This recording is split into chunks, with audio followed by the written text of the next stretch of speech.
অভদ্ৰামীৰ এটা সীমা থাকে আৰু সেই সীমা আপুনি ক্ৰছ কৰিছে মই কি কৰিলো কি কাৰণে আপুনি মেডামৰ ঘৰলৈ আহিব তই কি কাৰণত আহ কৃষ্ণক চিন্তি ইংলিছ শিকিবলৈ মই ইয়াতে ঘোঁৰাকে কাটিবলৈকে নাহোঁ মই ইংলিছ শিকিবৰ কাৰণে আহোঁ আচ্ছা মোক এটা কথা বুজাই দিয়কচোন এই চিকিউৰিটি গাৰ্ডক ইংলিছটো কিয় প্ৰয়োজন মই সেইটো ভাবি থাকোঁ যে চোৰ এজনক ইংলিছটো কিহৰ কাৰণে চোৰ নহয়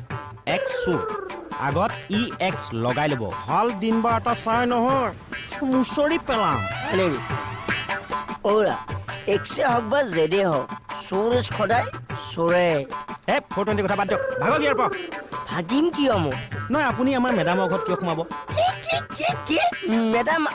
আমাৰ মেডাম য়েছ আমাৰ মেডাম আমাৰ থানাৰ মেডাম আৰু মেডামৰ ঘৰত বাহিৰা মানুহ সোমোৱা কোনো ধৰণৰ পাৰ্মিশ্যন নাই বহুত কম দিনত ভাঙি পেলাম অহংকাৰ তোৰ হা বহুত কম দিনত তোৰ অহংকাৰ ভাঙি পেলাম